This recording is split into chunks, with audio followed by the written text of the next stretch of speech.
I wanted to start off, first of all, Shalom Aleichem to the new people who are here in the Kailo, and Shalom Aleichem to all the people who are what we call Ar Chayzer.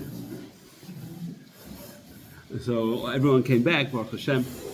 So, Meisef HaHeilich, the Eilam, Baruch Hashem, very stark. I wanted to first start off, I didn't say it here, I said it was put on online.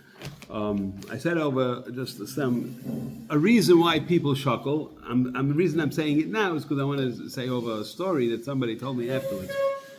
It brought down the reason. I just said that the reason why people shuckle is you learn it out from Lulav, because by Lulav, when you do the non-nuim, so you go you do it at each one 18 times, and you do it in all the directions, and at the end of each non-nuah, when you go back and forth, you shake it hard. And what's the reason for shaking? Like the Arizal, because you want to shake off the Ruach HaTumah, the Klippas, and so forth. So by shaking, you shake off the Ruach HaTumah. So I said it last time. Last time I said it longer. This time I'm saying it Bekitza, that you see by a Yid, the natural impulse is to shuckle. Tanya says why you shuckle. Tanya says shuckle because the person wants to go up. Tanya says that shuckle person, you go to up. A person always wants to go up.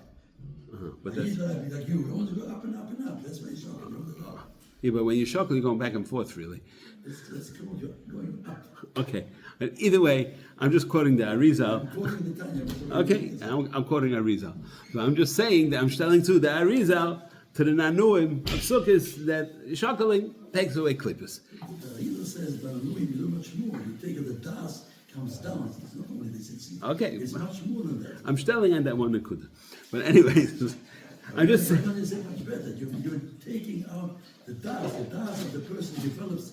The whole das comes out. Yeah, also the whole das of the person comes out. Okay, good. It's recorded what you said, so now it's already said. I don't have to say it again. He said, I said what you said. Sorry, I'm sorry. No, good. Makes it interesting. I just wanted, I said over this in a shir. Somebody called me up right after the shir, said on Torah anytime. Somebody called me up right afterwards and said, had a Maisa by Rav Moshe Brandsdorfer, he's a big dayan in Eretz Yisrael, and that there was a Polish guy who wanted to be Megayer. And so he was, showing him the way, and as he was getting closer to his gerus, so he would daven every day. He put on talis and tefillin and he davened. And then the day of the gerus came, so he davened in the morning, but b'teras guy, and then he had his gerus, and then after he finished the gerus, so Rav Moshe Brandsdorfer told him he should daven again, because before it was an alza guy, he didn't get any schar for it really, and now he's davening, so he's getting schar for it. So then he said over afterwards, he said the first time, or all the other times, the guy davened as a guy, he never shuckled. As soon as he had the gerus, that tefillah was an unconscious thing. He shuckled like everybody else. So I wanted to say over that nicer, so to bring down the das and to be misalik all the klippas and everything else. Okay. Now where does that all come from? That all comes from this parsha that we talk about, the bris milah by Avraham Avinu. So first of all, I'm really not saying any grace or chedushim. I'm just saying over. Why? You see a lot of things that are important. You see that there is an inyan of a name, how much a name is shoyled on the person.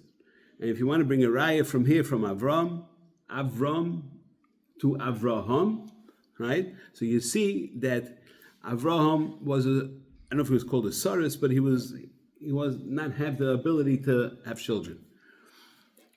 And somehow, with the adding of the hey to his name, it gave him that ability.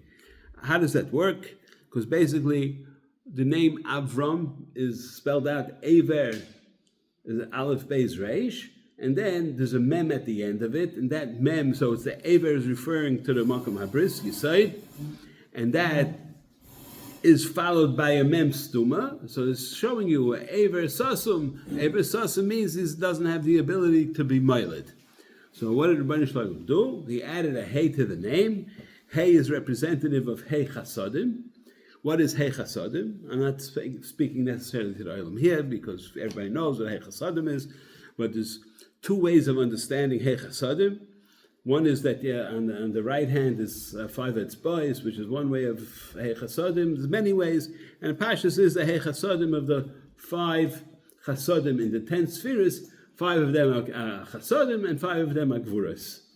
Just to speak it out, the Keseh, Chochma, Tiferes, Chesed, Netzach is the 5 Chasadim, and the other 5 are 5 Gvuras. So we wanted to, so by having these 5 Chasadim, gave him the ability to have, in other words, basically it opened up that Mem Sasum, right? So they give him from Ever Ma, which Ma is Hayalma, and Hayalma, since Avraham is the Sherish of the whole Klal Yisrael, and Hayalma is Shema, so it's Ever Ma, so that gave him the ability to be Moiled Bonim.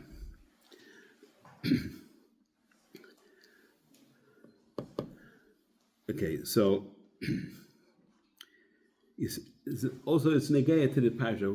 When the Rebbeinu Shalom said to Avraham, he started off, because it had to be Mishana Mak, Mishana Mazel, so he told him, Lech Lecha Me'artzecha. What's that Lech Lecha Me'artzecha? The gematria of Lech Lecha is how much? Is 100. So it's showing you that since every sphera we normally multiply each one by 10, so that's representing Lech Lecha is Hey Chasadim and Hey Gvurais, because it could have been one word, Lech Lecha. So it's 2 words. One is representing the Hey Chasadim and one is representing the Hey Gvurais. And what does the 100 do for me? So as we know, that bracha comes from 100. You see by Me'ah Brachas L'Yayim, you see Me'ah Tkiyas, and even more so, you can see it more specifically, you see it by Yitzchak, by the Be'eros, and Sotmua Plishtim, which that was like a remez, a siman, that Avram was a Sasum beforehand, and the Plishtim didn't want him to have a Klal Yisrael, so they were closing up the Be'eres, and that was the Me'ah Sha'arim, and Avram had the bracha that he was able to be oike that and have the Me'ah Brachas. And you also see that it's coming from Ima. So I'm just telling you that. Rizal now, he says, where do you see 100 coming from the Ima? Shem Sag is 63. And the Milui of Shem Sag is 37, right? Hevel. And so you have the Sag and the Lamed Zayin together is 100. So that's what we'll call a Hamtogas Hadin, because Milui itself is Din, right? And if you have the Sag, which has in it the Havaya itself and the Milui, so that's a Mamtik for the Milui itself. So both 2 together equals to 100, and the 100 is the Bracha. So that's B'negeya this, and by Sarah, so Sarah was, she added a Yud, right? What's the Yichus of the Yud? The Yichus of the Yud is because the Yud is Keneged Ateres HaYesod, and there is a Yesod by Ima also. So we don't want, since by Sarah, let me go back a minute. The word Mila is Gematria 85. Imakoilo is Elikim. So it's a Midas Hadin. So, but talking about Elikim to Yudin is a Gematria Arla. That's what it comes out. It's short by 5. Elikim Yudin is Shin, and Arla is 295, right? So you add in Hakailo the 5 Isius of Elikim, and then it works out. Im Chamisha Isius, that's what he says. Okay, so Elikim Pasha, as you know, is a Midas Hadin, So the Mispa Arla and Chamisha Oisi is Elikim. We're going to be mamtik it with Havaya Adnus, which is Oila Ha-Mila. So we're going to go to, we have to be mamtik to Shem Elikim. So we're going to go over to Ha-Mila. Ha-Mila is Gematria Tzadik Aleph, which is the Amtaka of, what you call it? The Amtaka of Havaya Adnus is the ultimate Amtaka, is the Zivuk. Now, also brought down is that we do Metzitza B'Peh, right? And Metzitza B'Peh is to be Mekasher, the two Bris HaMa'or and the Bris HaPeh. We want to put them together. Why do we want to put them together? Because they're both Be'emtza. And if we go off, they represent more or less Klipas Noiga, which is like on the fence. So just like in the Peh, it's very easy to either say Divrei Torah or to say Lashon Hara or whatever Dvarim Asurim, and so too in the Bris HaMa'or, so that all the it should be used only l'shem mitzvah and not l'shem issa. So we want to put the two together in order to be mamtik them. And also there's one other thing which I'm saying over pieces, is that just like on a milah, there's a milah and a priya, and that you have to take off both.